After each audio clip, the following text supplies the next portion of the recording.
Spiritus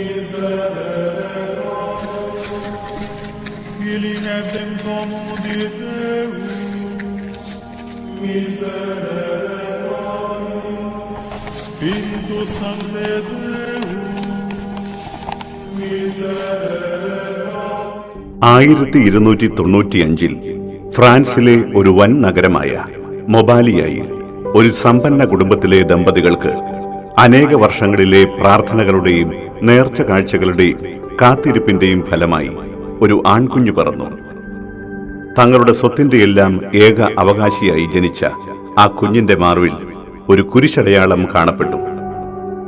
ഇത് കണ്ട അമ്മ ഈ കുഞ്ഞ് ഒരു വിശുദ്ധനായി തീരുമെന്ന് പറയുകയുണ്ടായി. റോക്കി എന്ന കുടുംബ പേരിലാണ് ഇദ്ദേഹം അറിയപ്പെടുന്നത്. മാതാപിതാക്കളുടെ കണ്ണിലുണ്ണിയായി മതകാര്യങ്ങൾ പഠിച്ച് ആത്മീയതയിൽ അടിയുറച്ച് ആ ബാലൻ വളർന്നു. കേവലം 5-ാം വയസ്സ് മുതൽ റോക്കി തപാനുഷ്ഠാനം ആരംഭിച്ചു. രോഗികളോടും ദരിദ്രരോടും ആഴമായ സഹാനുഭൂതി ഈ ബാലനിൽ പ്രകടമായി. റോക്കിയുടെ 15-ാം വയസ്സിൽ പ്രിയമാതാവും 20-ാം വയസ്സിൽ പിതാവും ഇഹലോകവാസം വെടിഞ്ഞു. അങ്ങനെ ഏകനായി തീർന്ന റോക്കി ദൈവത്തെ തന്റെ എല്ലാമായി സ്വീകരിച്ച് അവിടുത്തെ പരിപാലനയ്ക്ക് സ്വയം സമർപ്പിച്ചു. പിന്നീട് റോക്കി തന്റെ സ്വത്തിന്റെ ഭൂരിഭാഗവും വിറ്റ് ദരിദ്രർക്ക് ദാനം ചെയ്തു. ശേഷിച്ച സ്വത്ത് ഇളയപ്പനെ ഏൽപ്പിച്ച ശേഷം റോമിലേക്ക് തീർത്ഥയാത്ര പുറപ്പെട്ടു. അക്കാലത്ത് റോമിൽ പ്ലേഗ് മുതലായ സാംക്രമിക രോഗങ്ങൾ പടർന്നു പിടിച്ചു. രോഗീ പരിചരണം തന്റെ ദൗത്യമായി കരുതിയ റോക്കി രാപ്പകലില്ലാതെ അവരെ ശുശ്രൂഷിച്ചു. ഒരു ദിവസം ക്ഷീണിതനായി അദ്ദേഹം തളർന്ന് ഉറങ്ങവേ ഒരു ദർശനമുണ്ടായി. റോക്കി എഴുന്നേൽക്കൂ. ആരോ തന്നെ വിളിക്കുന്നത് കേട്ട് ഞെട്ടിയുണർന്ന റോക്കിയുടെ മുൻപിൽ ഈശോ നിൽക്കുന്നു. അവിടുന്ന് അരുളി ചെയ്തു, മകനെ റോക്കി, നീ എന്നെ പോലെ ക്ലേശങ്ങൾ സഹിച്ച് എന്റെ പാത തുടരുക. എന്റെ രാജ്യം നിനക്കായി തുറന്നിരിക്കുന്നു. ഇത് പറഞ്ഞ ശേഷം ഈശോ അപ്രത്യക്ഷനായി. അടുത്ത നാളുകളിൽ റോക്കിക്ക് ശക്തിയായ പനിയും ഇടതു തുടയിൽ ശക്തമായ വേദനയും ആരംഭിച്ചു. തുടയിലെ വേദനയുണ്ടായ ഭാഗം ഒരു വ്രണമായി രൂപാന്തരപ്പെട്ടു. കഠിന വേദനയോടുകൂടിയ ആ വ്രണം പൊട്ടി പഴുപ്പ് ഒലിച്ചിറങ്ങാൻ തുടങ്ങി.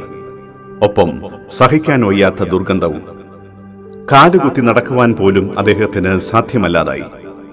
അസഹ്യമായ വേദനയും മറ്റെല്ലാ ക്ലേശങ്ങളും ശാന്തനായി സഹിച്ച് ദർശനത്തിലെ ആഹ്വാനം അന്വർത്ഥമാക്കുവാൻ റോക്കി ശ്രമിച്ചു. വ്രണത്തിന്റെ ദുർഗന്ധം മറ്റുള്ളവർക്ക് അസഹ്യമാകാതിരിക്കുവാനായി അദ്ദേഹം തന്റെ താമസം ഒരു വനത്തിലേക്ക് മാറ്റി. വേദനയിലും ഏകാന്തതയിലും ദൈവാനുഭവത്തിലും വളർന്നുകൊണ്ടിരുന്ന വിശുദ്ധ റോക്കിയുടെ വിശപ്പടക്കുവാൻ ഒരു നായ അപ്പം കൊണ്ടുവന്ന് കൊടുക്കുകയും വ്രണം നക്കിത്തുടയ്ക്കുകയും ചെയ്യുമായിരുന്നു. ആ നായ ആ നാട്ടിലെ ഒരു ധനികന്റേതായിരുന്നു.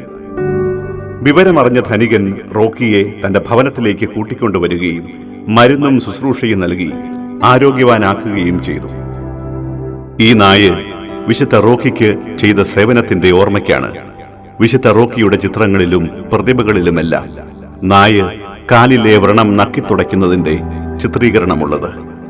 വിശുദ്ധ റോക്കിയുടെ നലം തികഞ്ഞ വിശ്വാസവും ദൈവസ്നേഹവും കണ്ട ആ ധനികൻ തന്റെ സ്വത്തുക്കൾ ദാനം ചെയ്തതിനു ശേഷം വിശുദ്ധ റോക്കിയുടെ കൂടെ തീർത്ഥാടനത്തിന് പോയി. റോമാ തീർത്ഥാടന കാലത്ത് ഈശോ കുരിശിൽ തന്നെ മാനവർക്ക് നൽകിയതുപോലെ രോഗി ശുശ്രൂഷയിലൂടെ റോക്കി പുണ്യവാൻ സ്വയം മറ്റുള്ളവർക്കായി വ്യയം ചെയ്തു. ഞാൻ രോഗിയായിരുന്നു, നിങ്ങളെന്നെ പരിചരിച്ചു എന്ന വചനം അദ്ദേഹം അന്വർത്ഥമാക്കി. രോഗശാന്തിവരം ഈശോയിൽ നിന്ന് ലഭിച്ചിരുന്ന റോക്കി പുണ്യവാൻ അങ്ങനെ റോമിലെങ്ങും വിസ്തൃതനായി. തീർത്ഥാടനവും ദൗത്യ നിർവഹണവും കഴിഞ്ഞ് സ്വദേശത്തേക്ക് മടങ്ങിയ വിശുദ്ധ റോക്കിയെ ആരും തിരിച്ചറിഞ്ഞില്ല. ഒരു ചാരൻ നഗരത്തിലെത്തിയിരിക്കുന്നു എന്ന് നഗരാധിപന് ഒരു രഹസ്യ അറിയിപ്പ് ലഭിച്ചു. നഗരാധിപൻ തന്റെ ഇളയപ്പനാണെന്ന് പ്രഥമദൃഷ്ട്യാ വിശുദ്ധ റോക്കി ഗ്രഹിച്ചുവെങ്കിലും വെളിപ്പെടുത്തിയില്ല. ഇവനെ കാരാഗൃഹത്തിലടയ്ക്കുക. നഗരാധിപൻ വിധി പ്രസ്താവിച്ചു. 5 വർഷത്തെ കാരാഗൃഹവാസം, കാറ്റും വെളിച്ചവും ആവശ്യത്തിന് ആഹാരവും ലഭിക്കാതെ പീഡനമുറിയിൽ കഴിഞ്ഞ വിശുദ്ധ റോക്കി മരണാസന്നനായി. അന്ത്യകൂദാശ നൽകുവാൻ എത്തിയ വൈദികൻ തടവറയിൽ ഒരു ദിവ്യപ്രഭ കണ്ടു. ഒരു വിശുദ്ധനാണ് ഈ മരണാസന്നൻ എന്ന് വൈദികന് മനസ്സിലായി. ഈ ലോകത്തിലെ കഷ്ടതകൾ മതിയാക്കി തന്നെ കാത്തിരിക്കുന്ന ഈശോയുടെ പക്കലേക്ക് 1327 റോക്കി യാത്രയായി. മൃതശരീരം ഇരുട്ടറയിൽ നിന്ന് പുറത്തെടുത്തപ്പോൾ വിശുദ്ധന്റെ മാർവിലെ രക്തക്കുരിശ് പൂർവാധികം തിളങ്ങി. നഗരാധിപന്റെ കണ്ണുകൾ ആ രക്തക്കുരിശിൽ ഉടക്കി നിന്നു. ഇതെന്റെ ജ്യേഷ്ഠന്റെ മകൻ റോക്കി. ദൈവമേ, ഞാൻ എത്ര പാപിയാണ്, എനിക്കിത് മനസ്സിലാക്കാൻ കഴിഞ്ഞില്ലല്ലോ എന്ന് പറഞ്ഞുകൊണ്ട് അദ്ദേഹം വിശുദ്ധന്റെ ശരീരത്തിൽ കെട്ടിപ്പിടിച്ച് കരഞ്ഞു. പിന്നീട് വിശുദ്ധന്റെ ശരീരം ആഘോഷപൂർവ്വം സംസ്കരിച്ചു. ഉർബൻ 8 മാർപ്പാപ്പ റോക്കിയെ വിശുദ്ധനായി പ്രഖ്യാപിച്ചു. സാംക്രമിക രോഗങ്ങളുടെ പ്രത്യേക മധ്യസ്ഥനായി തിരുസഭ വിശുദ്ധ റോക്കിയെ വണങ്ങുന്നു.